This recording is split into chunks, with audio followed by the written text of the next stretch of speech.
Boa noite, pessoal. No vídeo de hoje, eu vim falar sobre uma doença que eu tenho certeza que muitos têm dúvida, que é a doença celíaca. Eu recebo muito em consultório as pessoas falando: ah, doutora, mas será que eu tenho realmente doença celíaca? Você sabe, primeiro, o que é doença celíaca?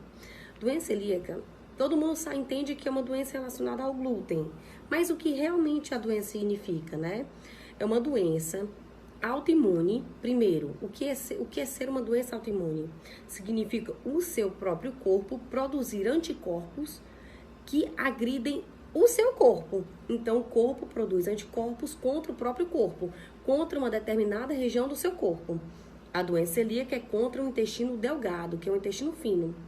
E esses autoanticorpos, eles são ativados na exposição ao glúten em pacientes que têm alteração genética da doença celíaca, ou seja, uma doença autoimune crônica em pacientes que têm uma alteração genética para uma exposição ao glúten, ou seja, pacientes que têm alteração genética em que quando comem comidas que têm glúten, ativam esses autoanticorpos que vão lá no intestino fino e agridem o intestino fino.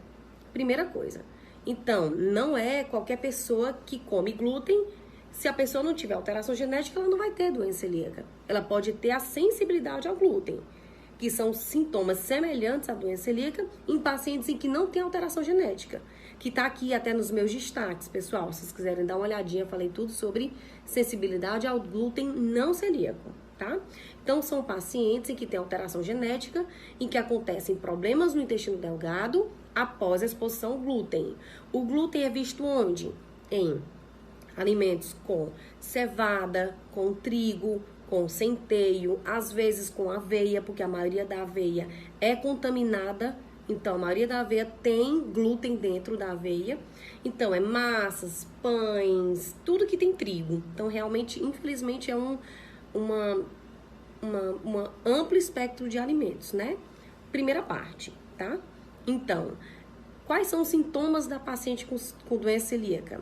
São dois principais sintomas. Primeiro, os sintomas, que é o principal, é a diarreia. Então, um paciente que tem diarreia depois que ingere comidas com glúten, em que é uma diarreia com perda de gordura na diarreia. Isso é bem, que é chamado na medicina de esteatorreia. É perda de gordura, geralmente pacientes em que as fezes têm poças de gordura, às vezes o paciente vê aquelas poças de gordura nas fezes. Então, é uma diarreia aquosa com perda de gordura. E o outro tipo de principal sintoma são sintomas chamados desabsortivos. Por quê? Se o nosso corpo está agredindo o intestino delgado, significa que ele está lesionado. Então, com isso, o intestino delgado, que é o intestino fino, não vai absorver várias coisas. Então, pode dar restrição de crescimento em crianças, anemia ferropriva, que é a deficiência do ferro em adultos e jovens, e um leque de outros sintomas que são chamados sintomas desabsortivos, porque são sintomas da ausência de uma adequada absorção de função do nosso intestino fino, porque ele está sendo lesionado pela exposição ao glúten. Então, em relação à faixa etária, principalmente paciente crianças e adultos jovens, porque como é genético, geralmente se inicia logo no início, né? Criança, adulto jovem que começa a ter exposição ao trigo, desencadeia, né? É o trigger que a gente chama para poder começar a produzir esses autoanticorpos, tá?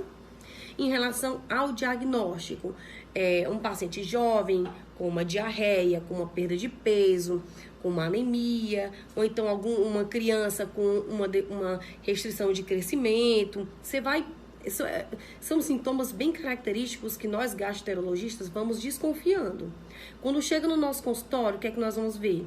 Primeiro, tem dois tipos de diagnóstico. A gente pode fazer o diagnóstico por sangue e o principal, que é pela biópsia do bulbo e do duodeno, que é a primeira porção do intestino fino, que é feita através da endoscopia. Então, a gente pode fazer exame de sangue para dosar dois principais autoanticorpos. Tem outros, mas os principais é o anti-endomísio e o antitransglutaminase IgA. Tudo dosado em sangue, tá bom?